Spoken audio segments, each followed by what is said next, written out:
Hello students, आज हम पढ़ेंगे समतल कोण। तो सबसे पहले हम लिखते हैं समतल कोण।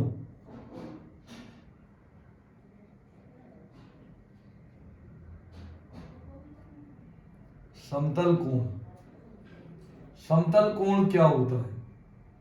तो हम देखेंगे समतल कोण क्या होता है। तो बोलेंगे क्या कि जैसे कोई एक वृत्त होता है, जैसे कोई एक वृत्त होता है और वृत्त के केंद्र पर, वृत्त के केंद्र पर वृत्त के किसी भी चाप के द्वारा, वृत्त की जो परिधि होती है उस परिधि के कोई भी किसी भी एक छोटे से हिस्से को अगर अपन लेंगे तो अपन क्या कहेंगे, उसे चाप कहते हैं। जैसे वृत्त की परिधि का कोई भी छोटा हिस्सा हम देंगे तो उसे हम चाप कहते हैं। तो वृत्त की परिधि पर कोई भी छोटा सा हिस्सा जो हम लेते हैं उसे हम चाप कहते हैं। और किसी भी वृत्त के चाप के द्वारा उस वृत्त के केंद्र पर जो कोण बनाया जाता है उस कोण को हम समतल कोण कहते हैं। हमने ये पूरक मूल राशि में पढ़ा था। समतल कोण और घन कोण दो पूरक मूल राशि होती हैं, जिन्हें दोनों को आज अपन समझने वाले हैं। जिनमें सबसे पहले अपन ने पढ़ा कि समतल कोण क्या होता है।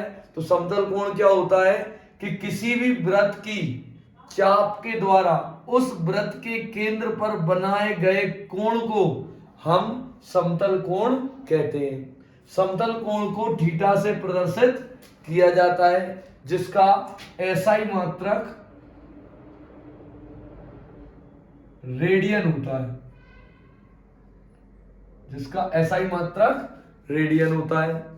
और यदि हम किसी भी समतल कोण के लिए सूत्र ज्ञात करें तो 10वीं क्लास में हमने पहले पढ़ के आए हुए हैं कि यदि कोई आपको कोण ज्ञात करना होता है, जैसे ये कोण क्या है, थीटा है, और ये क्या है आपकी चाप, और ये हो जाती है इसकी त्रिज्या। ठीक है। तो 10वीं क्लास में एक हमने सूत्र पढ़ा था, कोण बराबर चाप बटे त्रिज्या। कोण ये अपना हो गया क्या, कोण। तो कोण का सूत्र हमने पढ़ा था, कोण बराबर चाप बटे त्रिज्या। कोण बराबर चाप बटे त्रिज्या। ये 10वीं क्लास में हमें सूत्र पढ़ के आए थे। यही सूत्र यहां पर भी कारगर होगा। यहां पर ए और बी के बीच की जो लंबाई है, ये जो लंबाई है ये क्या हो गई आपकी चाप, जिसे यदि हम x से प्रदर्शित कर सकते हैं। किससे प्रदर्शित कर सकते हैं? s से और x से। और ये अपना जो वृत्त है इसकी त्रिज्या क्या मान लेते हैं, r। तो यहाँ पर जो अपना कोण होगा थीटा, वो क्या हो जाएगा, चाप बटे त्रिज्या। चाप बटे त्रिज्या, जिसमें थीटा का मान आपका आएगा x बटे r। ये आपका आ जाता है कोण, समतल कोण का सूत्र। तो एक बार और सुनेंगे, समतल कोण क्या होता है? किसी भी वृत्त की चाप के द्वारा उस वृत्त के केंद्र पर बनाए गए कोण को हम समतल कोण कहते हैं। समतल कोण का एसआई मात्रक रेडियन होता है। और जैसा कि हमने 10वीं में पढ़ा था कि कोण बराबर होता है चाप बटे त्रिज्या, वही सूत्र यहां पर लगेगा। तो ये हो गया आपका समतल कोण थीटा, और थीटा का सूत्र क्या बन जाता है आपका चाप बटे त्रिज्या। यानी कि अगर ये AB की लंबाई x है और त्रिज्या, इस वृत्त की त्रिज्या r है, तो हमारे समतल कोण का सूत्र हो जाएगा x अपॉन r, x बटे r। इसके बाद यदि आपसे कहें इसका विमीय सूत्र बताइए, विमीय सूत्र बताइए, तो हम जानते हैं x क्या है, एक चाप की लंबाई है। चाप क्या होता है? वृत्त की परिधि का कोई भी हिस्से की लंबाई। तो ये x क्या है बेटा, चाप, जो कि क्या है, लंबाई है। लंबाई को l से प्रदर्शित करते हैं, और त्रिज्या भी क्या है, लंबाई है, और लंबाई को अपन l से ही प्रदर्शित करते हैं। जहां पर l से l क्या हो जाएंगे, कैंसिल। तो इसमें द्रव्यमान तो शून्य था ही, लंबाई भी शून्य हो गई, और इसमें समय भी कितना होगा, शून्य। तो हमारे समतल कोण का सूत्र हो जाएगा m0 l0 t0। इसका अर्थ है कि ये जो हमारी समतल कोण होता है ये एक विमाहीन राशि होती है, ना इसमें द्रव्यमान होता, ना इसमें लंबाई होती और ना इसमें समय होता। अब इसके बाद जो है हम इसमें पढ़ेंगे कि भाई इसका एसआई मात्रक रेडियन होता है, तो एक रेडियन क्या होगा। हम एक रेडियन को परिभाषित करेंगे कि एक रेडियन क्या होता है। तो हम यहां पर सूत्र से निकालेंगे क्या, यदि x और r दोनों बराबर है, थीटा का सूत्र क्या होता है बेटा, समतल कोण बराबर चाप बटे त्रिज्या यानी x बटे r। यदि मैं आपसे कह दूं कि x और r दोनों बराबर हैं तो थीटा का मान क्या आ जाएगा, 1। ये दोनों x और r अगर बराबर होंगे तो ये एक दूसरे से कैंसिल होके क्या आ जाएगा, 1। तो ये आपका क्या आ जाएगा, 1, और इसका मात्रक अपन क्या लिखेंगे, रेडियन। यानी कि एक रेडियन को अपन कैसे परिभाषित करेंगे कि यदि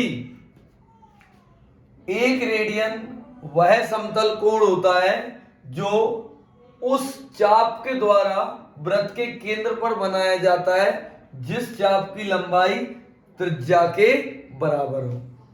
किसके बराबर हो, त्रिज्या के बराबर हो। किसी चाप के द्वारा बनाया गया केंद्र पर कोण जिस चाप की लंबाई त्रिज्या के बराबर, वृत्त की त्रिज्या के बराबर होती है, उस कोण को एक रेडियन कहते हैं। क्लियर है।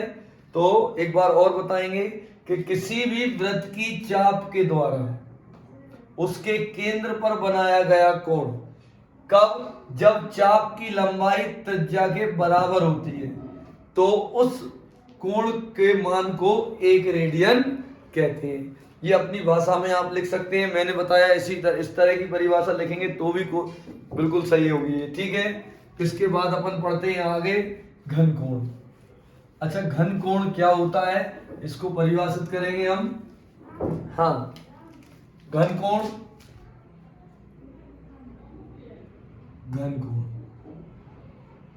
तो घन कोण को समझने के लिए थोड़ा सा हम प्रैक्टिकल होना जरूरी है कि जैसे घन कोण क्या होता है। उसके लिए आपको क्या लेनी पड़ेगी, एक मान लो हमने एक फुटबॉल ली, फुटबॉल।